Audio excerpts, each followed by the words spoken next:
I was assigned to Bethlehem for the census that year. None of the posts down there are that appealing when there's a census, but Bethlehem was one of the worst.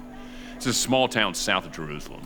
A bunch of shepherds and not much else. No real entertainment, barely a civilization, especially compared to Rome. It's pretty easy to keep the peace in Bethlehem, especially for our unit. We are the Roman Empire, and most of the Jews minded their own business when they walked past us. They recognized our authority and the power we held over them, which made our job simple.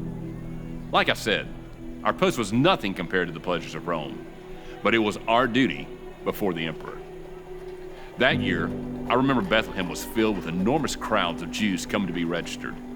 There's this one memory in particular, though, that really stands out. I remember this one couple came with a load of bags and a donkey. As they were walking past me, this man stumbled and stepped on my foot. I yelled something at him and shoved him to the side. Before I could think about it, I spit at his feet, cursed at him, and told him to keep walking. He apologized and walked on. That's when I noticed the lady was pregnant. I started to feel bad about it, but then shook it off and returned to my post. That was over 30 years ago, and I'd actually forgotten all about it until yesterday. Yesterday, we were stationed at the trial of Jesus of Nazareth in Jerusalem, and I was surprised that an entire battalion, 600 men, were summoned to stand guard for the trial.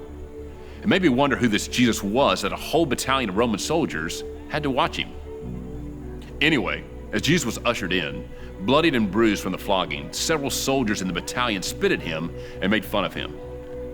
I was about to join in the fun when that memory from all those years ago of spitting at the man in Bethlehem with the pregnant wife came rushing back to my mind.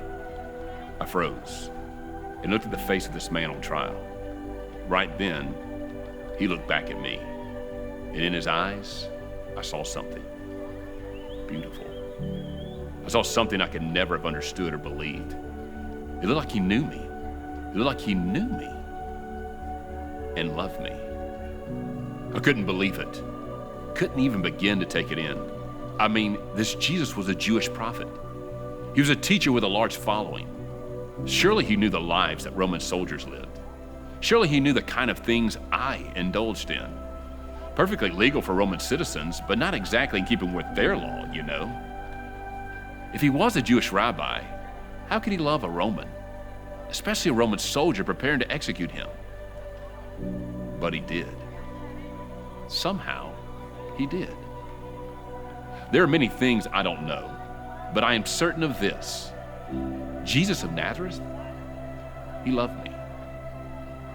I decided to follow him outside the city where he carried his cross.